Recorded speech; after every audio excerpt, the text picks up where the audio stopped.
आज का टॉपिक है हमारा ACH ऑटोमेटेड क्लियरिंग हाउस। ठीक है, कल हम लोग ने पढ़ा था कि फाइनेंशियल EDI कैसे वर्क करता है और उसके अंदर हम लोग देखे थे कि ACH उसमें कैसे वर्क करता है। ठीक है, तो आज पूरा डिटेल हम लोग इस ACH के बारे में ही हम लोग देखेंगे कि कैसे ACH काम करता है और यहाँ पे और क्या क्या चीज़ें होती है ACH में। ठीक है, तो हम लोग देखते हैं कि ACH ऑटोमेटेड क्लियरिंग हाउस, ठीक है, होता क्या है एक्चुअल में। जब भी हम लोग को, जैसे कि मैं एक एग्जांपल बताता हूँ, जैसे मान लो कि हम लोग को किसी एम्प्लॉय को सैलरी देना है। ठीक है, जैसे कोई भी एक कंपनी है, वहाँ 5,000 एम्प्लॉयज़ है। ठीक है, 5,000 एम्प्लॉयज़ को हर महीने 1 तारीख को ऑटोमेटिक सैलरी पहुँच जाती है। ठीक है, तो इस टाइप का कोई सिस्टम हम लोग को बनाना है। ठीक है, तो हम लोग ये सारी चीज़ें बैंक से जुड़कर हम लोग करते हैं। ठीक है, या फिर हम लोग को जैसे कभी पेमेंट करना होता है या बिल पेमेंट करना होता है, लाइक इलेक्ट्रिसिटी बिल हो गया, वाटर बिल हो गया, या फिर कोई भी और तरह का हम लोग बिल पेमेंट करते हैं, तो वो भी सारा बैंक से जुड़ के किया जाता है। तो यहाँ पे सारा चीज़ें ऑटोमेटिक होते रहती है। यहाँ पे किसी पर्सन को रिस्पॉन्सिबल नहीं रहना पड़ता है कि किसी पे डिपेंड होके हम लोग वो बिल पेमेंट करवा रहे हैं, सैलरी करवा रहे हैं। इस टाइप से हम लोग को डिपेंड रहने की ज़रूरत नहीं पड़ती है, क्योंकि सारा चीज़ें आज के ज़माने में ACH के थ्रू होने लग गया है। ठीक है, तो आज हम लोग देखते हैं कि ACH होता क्या है और उसके ऊपर सारी चीज़ें डिटेल में देखेंगे। ठीक है, तो ACH पेमेंट्स जो होते हैं, ऑटोमेटिक क्लियरिंग हाउस पेमेंट्स जो होते हैं, वो एक प्रकार का नेटवर्क होता है। नेटवर्क मीन्स इसके अंदर बहुत सारी सर्विसेज जुड़ी होती है आपस में। ठीक है, अब ACH मतलब ऑटोमेटेड क्लियरिंग हाउस, इसमें कोई भी फंड्स मूव करेगा एक बैंक अकाउंट से दूसरे बैंक अकाउंट में। ठीक है, तो ये बैंक अकाउंट जो लिंक होगा आपस में, या फिर जिसको भी हम लोग पे करने वाले हैं, वो उस कंपनी के बैंक अकाउंट से लिंक होगा, सबसे पहली बात। और जो हम लोग का कंपनी का जो बैंक है, ठीक है, वो हम लोग को एक सर्विस देगा ACH की, ऑटोमेटेड क्लियरिंग हाउस की एक सर्विस प्रोवाइड करेगा, जिसके थ्रू हम लोग उसमें जिसको भी हम लोग को पेमेंट करना है उसकी सारी डिटेल्स उसमें फीड कर देते हैं, और हम लोग कुछ शेड्यूल बना देते हैं उसमें कि इस शेड्यूल में इतना इतना पेमेंट होना है, तो हम लोग उस शेड्यूल पे उसका पेमेंट ऑटोमेटिक कर सकते हैं। ठीक है, हम लोग को डिपेंड नहीं रहना पड़ता कि हम लोग बैठ के उसको एक एक करके पेमेंट कर रहे हैं। ठीक है, तो जनरली इस टाइप का फैसिलिटी जो होती है बैंक प्रोवाइड करती है किसी भी कंपनीज को। ठीक है, ये नॉर्मल कस्टमर्स के लिए नहीं होता है, ये कंपनी या फिर मर्चेंट्स के लिए होता है। ठीक है, ये कंप्यूटराइज पेमेंट होता है जिसके थ्रू कोई भी मर्चेंट या कंज्यूमर या फिर कोई कंपनी इस चीज़ का बेनिफिट उठाती है कि उसको किसी भी एम्प्लॉय के ऊपर डिपेंड नहीं होना पड़ता। वो सारा चीज़ बैंक के किसी पोर्टल पे लॉगिन करके वहाँ सारी चीज़ें शेड्यूल कर देते हैं, और उस शेड्यूल के हिसाब से वहाँ पे ऑटोमेटिक पेमेंट होते रहता है। ठीक है, तो यही सारी चीज़ें हम लोग देखेंगे। देखो, अब बेसिक्स ऑफ ACH अगर हम लोग देखें तो कहाँ कहाँ यूज़ होता है। ठीक है, यहाँ पे सबसे पहले हम लोग देखते हैं, एक customer paying is service provider. ठीक है, कोई भी कस्टमर है, वो अगर सर्विस प्रोवाइडर को कुछ भी अमाउंट पे करता है हर मंथ। ठीक है, जैसे कि मान के चलो हम लोग केबल ऑपरेटर को देते हैं, या फिर इंटरनेट जो सर्विस प्रोवाइडर है हम लोग उसको पे करते हैं, या फिर इलेक्ट्रिसिटी बिल होता है। ठीक है, आजकल बहुत सारे हम लोग ऐप्स में देखते हैं, या फिर हम लोग बैंकिंग के भी वेबसाइट पे देखते हैं कि वहाँ पे सारी चीज़ें रिमाइंडर आने लग गई है कि जैसे ही वहाँ पे बिल, इलेक्ट्रिसिटी बिल अपडेट होता है, वो हम लोग को रिमाइंडर कर देता है। और वहाँ पे अगर ऑप्शन भी हमारे पास रहता है कि हम लोग उस पर ऐसा शेड्यूल कर दे जिससे ऑटोमेटिक पे होते रहेगा वो। ठीक है, हर महीने जैसे ही अपडेट होगा वहाँ पे वो ऑटोमेटिक पे हो जाएगा। इस तरह का भी हम लोग सर्विस ले सकते हैं। ठीक है, नेक्स्ट हम लोग देखते हैं यहाँ पे an employer depositing money to an employee's checking account. ठीक है, यहाँ पे क्या होता है कि जैसे कि हम लोग कुछ ट्रेडिंग कर रहे हैं, या फिर जैसे डीमैट अकाउंट होता है, तो यहाँ पे डीमैट अकाउंट या फिर इस टाइप का जो भी अकाउंट होता है उसको चेकिंग अकाउंट बोलते हैं। ठीक है, जैसे मान लो कोई एक एम्प्लॉयर है, ठीक है, वो कुछ शेयर या फिर ट्रेडिंग कुछ कर रहा है। ठीक है, तो उससे कुछ भी उसका प्रॉफिट होगा तो वो डायरेक्ट उसके एम्प्लॉय के अकाउंट पे डिपॉजिट कर सकता है।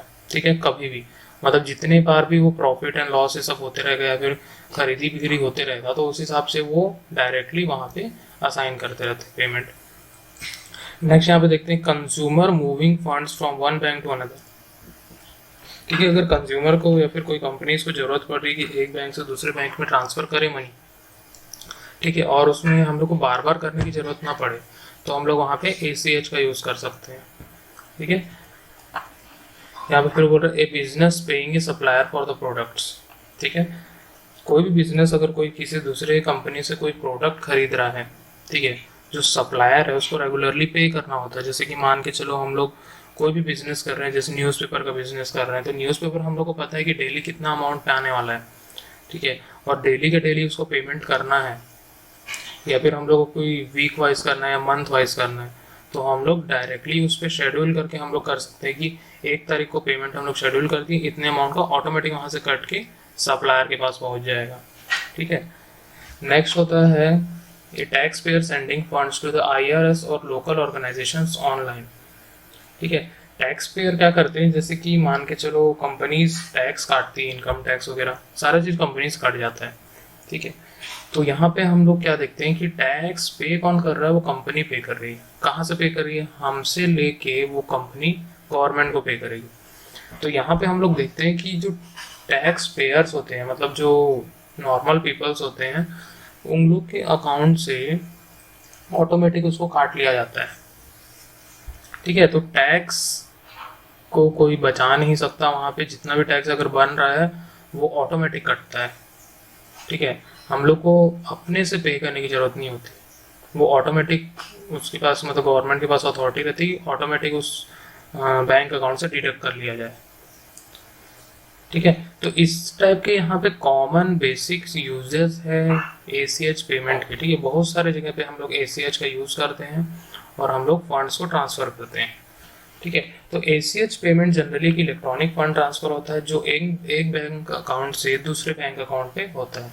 ठीक है, इलेक्ट्रॉनिक फंड ट्रांसफ़र का ही कॉन्सेप्ट यहाँ पे यूज़ किया जाता है, लेकिन यहाँ पे सिर्फ बैंक के थ्रू ये सर्विस प्रोवाइड की जाती है, और कोई दूसरी फाइनेंशियल सर्विस ये, मतलब जो फाइनेंशियल इंस्टीट्यूशन और भी दूसरे हैं, ठीक है, जैसे कि यहाँ पे बजाज फाइनेंस हम लोग देखते हैं, इस टाइप के जो भी होते हैं वो ये सारी चीज़ें सर्विस नहीं दे पाते। ठीक है, तो बैंक के पास ये अथॉरिटी रहती है कि ACH पेमेंट वो कर पाए। तो यहाँ पे हम लोग देखते हैं कि ACH पेमेंट जो होते हैं कहाँ कहाँ पे हो सकते हैं। ठीक है, जो हम लोग ऊपर यहाँ पे देखें वही सारी चीज़ें यहाँ पे भी दी हुई है। तो हम लोग आते हैं, ठीक है, कंप्लीट कैसे होता है, मान के चलो हम लोग यहाँ पे इनिशिएट तो कर दिए हैं पेमेंट सारी चीज़ें। ठीक है, कोई भी कस्टमर सर्विस प्रोवाइडर को पे कर रहा है, एम्प्लॉयर जो है वो एम्प्लॉय को पे कर रहा है। ठीक है, कंज्यूमर जो है वो एक बैंक अकाउंट से दूसरे बैंक अकाउंट में कर रहा है, जो एक बिजनेस है वो सप्लायर को कर रहा है, या फिर जो टैक्स पेयर है वो लोकल ऑर्गेनाइजेशन को ऑनलाइन पे कर रहा है। ठीक है, तो इस प्रकार से जो पेमेंट है वो इनिशिएट हो जाता है। तो जैसे ही ये सारे मनी बैंक के पास आते हैं, तो जब कंप्लीट पेमेंट करने की बात होती है, तो सबसे पहले जो हमारे पास पेमेंट आता है, ठीक है, तो वो हम लोग किसको देते हैं, सीधा बैंक को देते हैं। मतलब बैंक के ACH प्रोसेस अकाउंट में वो चले जाता है। फिर उसके बाद उस बैंक ACH प्रोसेस अकाउंट को क्या करते हैं, वहाँ से वो डायरेक्टली उस अकाउंट में ट्रांसफ़र करता है जिसको भी वो फंड पे करना है आप लोग को। ठीक है, तो सेकंड स्टेप क्या होता है कि हम लोग उस बैंक अकाउंट का डिटेल्स यहाँ पे फीड करें जिसको भी हम लोग को पे करना है। ठीक है, तो उसमें जनरली बैंक का नेम रहेगा, ठीक है, या फिर यूनियन रिसीविंग फंड से, या फिर कोई यूनियन है, कमेटी है, ठीक है, उसका बैंक, उसका नेम रहेगा, उसका अकाउंट का टाइप रहेगा। ठीक है, चेकिंग सर्विस है और सेविंग सर्विस है। ठीक है, चेकिंग सर्विस या फिर करंट अकाउंट दोनों लगभग एक ही होता है। ठीक है, चेकिंग सर्विस या फिर करंट अकाउंट में जो होता है वो कभी भी उसमें इंटरेस्ट नहीं मिलता है, लेकिन सेविंग अकाउंट में हम लोग को इंटरेस्ट मिलता है जितने भी पैसे उसमें रखेंगे। ठीक है, मतलब चेकिंग अकाउंट मतलब जनरली एक थोड़ी देर के लिए पैसा रखने के लिए एक सर्विस होती है। ठीक है, मतलब यहाँ से आया पैसा और उधर पे हो गया, इस टाइप की एक सर्विस होती है जिसमें पैसे ज़्यादा देर तक रखते नहीं हैं।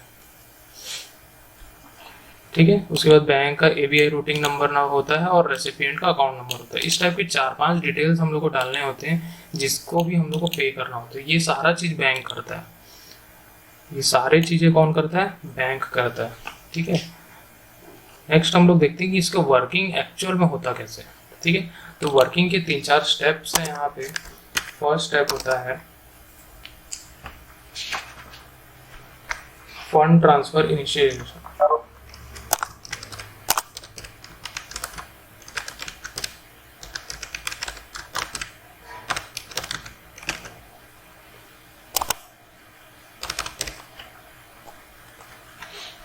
ठीक है। Fund transfer initiation. ठीक है। तो यहाँ पे हम लोग देखते हैं कि फंड्स जो भी हम लोग ट्रांसफर करना है, ठीक है, वो जो भी हम लोग का जो कस्टमर है या फिर जो कंपनी है, ठीक है, वो कंपनी किसको ट्रांसफर करेगी, मतलब उसका बैंक अकाउंट तो उस बैंक में है जिस जो एसीएच सर्विस दे रहा है। ठीक है। तो बैंक के पास इतनी अथॉरिटी रहेगी कि वो मनी जो है जो सेंड करने वाला है वो दूसरी पार्टी को, वो मनी ऑटोमेटिक डिडक्ट कर देगी। बस हम लोग को अमाउंट वहाँ पे स्पेसिफाई करना है कि कितना अमाउंट कटना चाहिए, वो अमाउंट हम लोग को बस वहाँ बताना होगा। ठीक है। तो यहाँ से फंड इनिशिएट हो जाता है जो भी हम लोग को ट्रांसफर करना होगा। तो फर्स्ट स्टेप होता है यहाँ पे फंड्स ट्रांसफर इनिशिएशन। ठीक है। सेकंड होता है ऑथराइजेशन स्टेज।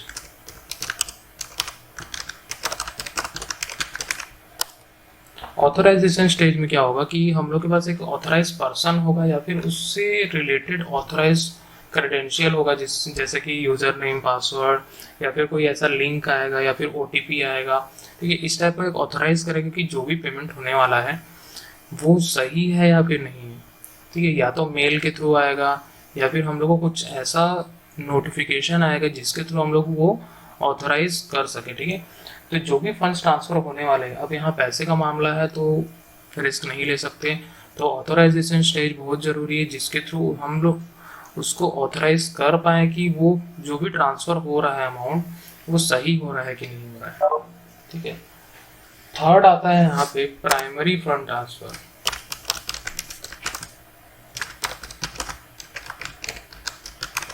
ठीक है। फंड इनिशिएट हो गया, मतलब जानकारी मिल गई कितना कितना फंड ट्रांसफर करना है, ऑथराइज कर लिए हम लोग कि जो भी ट्रांसफर होना है वो सही है कि नहीं। ठीक है। थर्ड स्टेप होता है प्राइमरी फंड ट्रांसफर। अब यहाँ पे प्राइमरी फंड ट्रांसफर की अगर बात करें तो सबसे पहले जो भी कंपनी पे करने वाली है दूसरी कंपनी को या फिर दूसरे अकाउंट में, ठीक है, जैसे मान के चलो एक एग्जांपल लेके चलते हैं हम लोग, कोई भी एक एम्प्लॉयर है,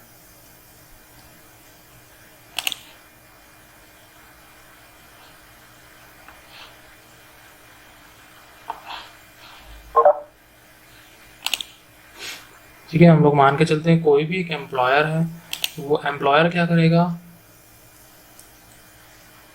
कि अपने एम्प्लॉयज़ को सैलरी पे करेगा। ठीक है।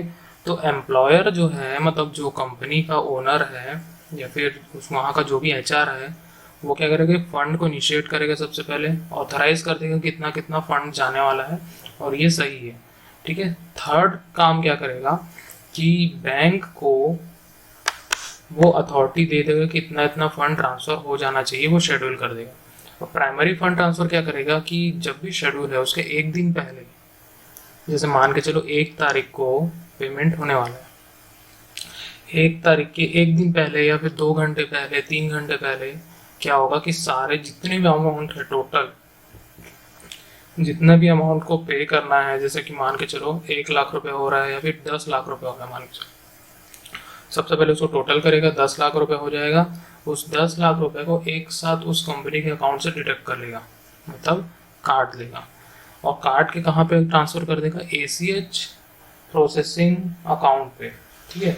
एसीएच का भी एक प्रोसेसिंग अकाउंट होगा, जिस हिसाब से बैंक अकाउंट रहता है वैसे ही एसीएच पेमेंट का भी एक तो बैंक अकाउंट होगा, खुद के ही बैंक में एक तो अकाउंट होगा, वहाँ पे वो ट्रांसफ़र कर देगा। देन उसके बाद क्या करेगा, जैसे ही शेड्यूल होगा, जैसे मान के चलो 1 तारीख को हम लोग शेड्यूल कर रहे हैं रात के 10 बजे। ठीक है। तो रात के 10 बजे वो अपना ट्रांसफ़र करना ऑटोमेटिक चालू कर देगा। जितने भी वहाँ पे एम्प्लॉय हैं उन लोग का अकाउंट नंबर सर्च करते जाएगा, एक एक करके उसको ट्रांसफ़र धीरे धीरे धीरे धीरे करते जाएगा। कुछ 1 घंटे का प्रोसेस होगा, इस टाइप से प्रोसेस होगा, ठीक है।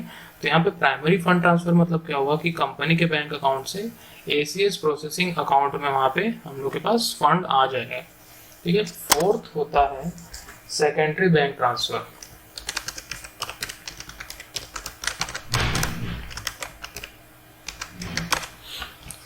सेकेंडरी बैंक ट्रांसफ़र क्या होगा कि प्राइमरी फंड ट्रांसफ़र पे हमारे बैंक के अकाउंट में आ गया, ठीक है। बैंक के अकाउंट से जो ACH प्रोसेसिंग अकाउंट है वहाँ से दूसरे बैंक अकाउंट में ट्रांसफ़र होगा, ठीक है। तो जैसे कि हम लोग को एम्प्लॉयज़ को पे करना है तो एम्प्लॉयज़ का भी अकाउंट डिटेल्स होंगे सारे, तो वो एम्प्लॉयज़ के अकाउंट डिटेल्स में वो धीरे धीरे सबको पे करते जाएगा ऑटोमेटिकली। तो ACH का प्रोसेस ये होता है कि सबसे पहले फंड इनिशिएट होगा, ठीक है। जो भी कंपनी की साइड से फंड इनिशिएट होगा कि इतना इतना अमाउंट पे करना है, ठीक है। देन जो कंपनी का ACH प्रोसेस है, सॉरी बैंक का जो ACH प्रोसेस है वो ऑथोराइज करेगा कि जो भी अमाउंट का हम लोग के पास इंफॉर्मेशन आई है वो सही है कि नहीं है। देन उसके बाद क्या करेगा, उसका पूरा टोटल करेगा, कितना भी अमाउंट हो रहा है बैंक उसको टोटल करेगा और उतना अमाउंट ऑटोमेटिकली उस कंपनी के अकाउंट से डिडक्ट कर लेगा, मतलब काट लेगा। अब क्या प्रोसेस करना है कि जो पैसे आ गए हैं उसमें जो भी जितने जितने भी एक एक एम्प्लॉय का हो रहा है उतना उतना वो एक एक एम्प्लॉय को पे करते जाएगा। तो इस प्रकार से एक ACH पेमेंट सिस्टम काम करता है। 4 स्टेज में काम करता है, fund transfer, initiation, authorization stage, primary fund transfer और सेकेंडरी बैंक ट्रांसफ़र।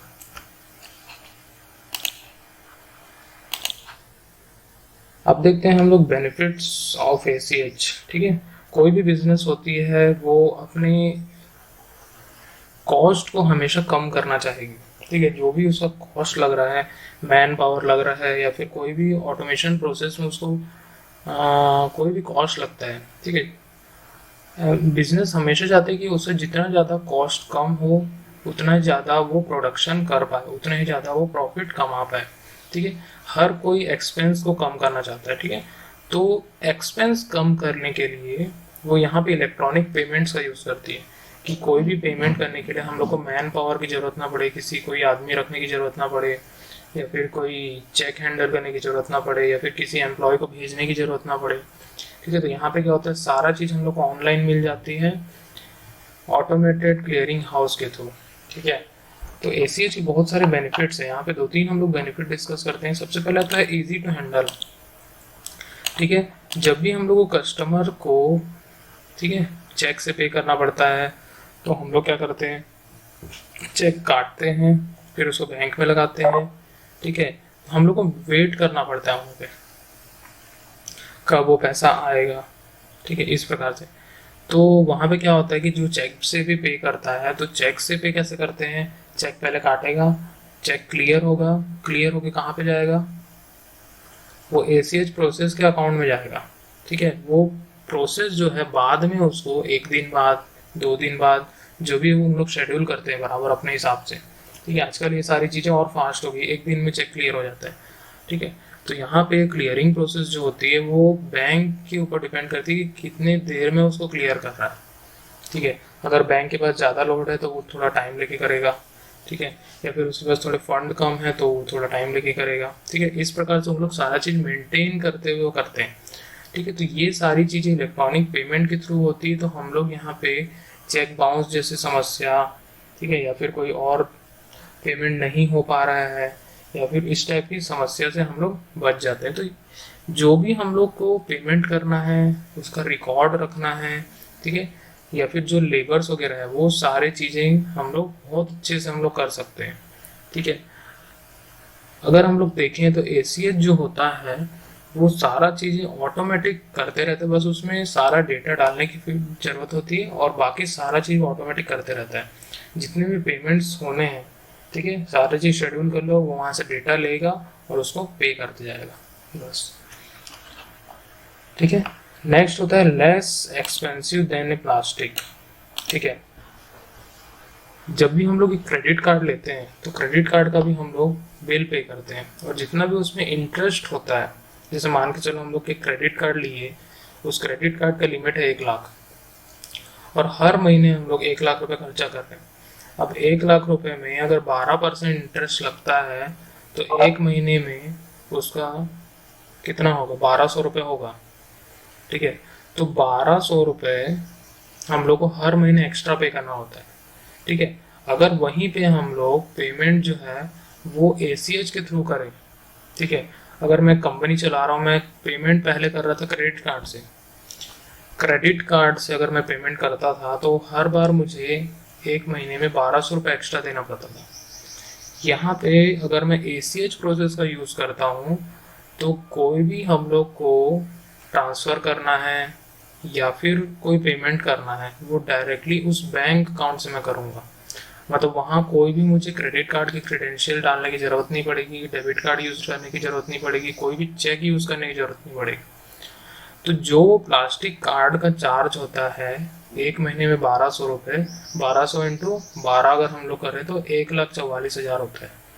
ठीक है, या फिर 1440 रुपये, 14,400 रुपये होता है। ठीक है, तो 14,400 रुपये एक्स्ट्रा हम लोग को देना पड़ रहा है बैंक को। ACH प्रोसेस जो होता है वो बहुत सस्ता होता है। इसका चार्जेस अगर हम लोग देखा जाए, अगर हर बैंक के हिसाब से अगर देखा तो एक नॉमिनल चार्जेस होते हैं 2500 रुपये का। 2500 रुपये एक्स्ट्रा हम लोग एक साल का अगर पे करते हैं तो हम लोग पूरे साल उसकी सर्विस ले सकते हैं।